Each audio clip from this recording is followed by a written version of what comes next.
ప్రియమైన సహోదరి సహోదరులారా, దేవుడి నామంలో మీ అందరికి వందనాలు. ఈరోజు రూతు గ్రంథం గురించి ధ్యానించుకుందాము.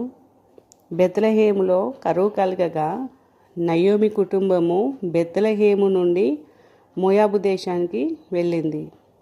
అప్పటి వరకు కాపాడిన దేవుడు కరువు కాలంలో కూడా కాపాడగలడు అని వారు నమ్మలేకపోయారు.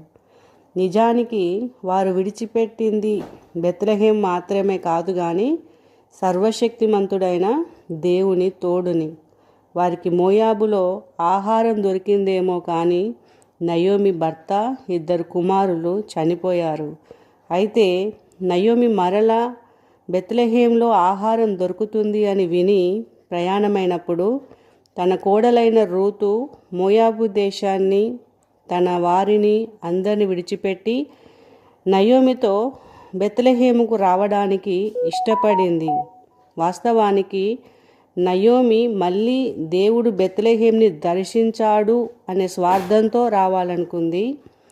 రూతు మాత్రం ఏ స్వార్థం లేకుండానే రావాలనుకుంది. ఎందుకంటే నయోమి ముందే చెప్పింది, నాతో రావడం వల్ల నీకు ప్రయోజనం ఏమీ ఉండదు అని.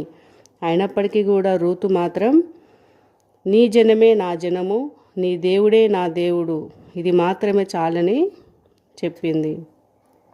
నయోమి దేవుడిని విడిచిపెట్టి మోయాబుకు వెళ్ళింది. రూతు మాత్రం మోయాబును విడిచిపెట్టి దేవుడు కావాలనుకుంది. ఇద్దరికి ఎంత తేడా ఉందో కదా. నయోమి తన జీవితం మారాలా ఉంది అని చెప్పుకుంది.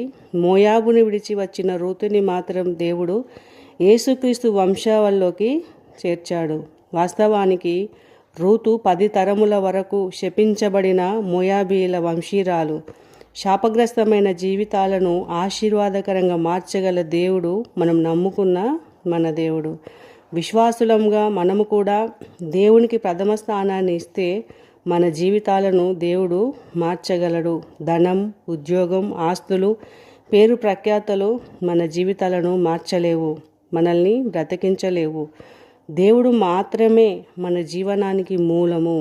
ఈ భూమి మీద మనం ఉన్నంత వరకు దయచేసి ఈ సత్యాన్ని మరవకండి. మన పూర్ణ హృదయముతో, పూర్ణ ఆత్మతో, పూర్ణ బలముతో మన దేవుడైన యెహోవాను ప్రేమించుదాం.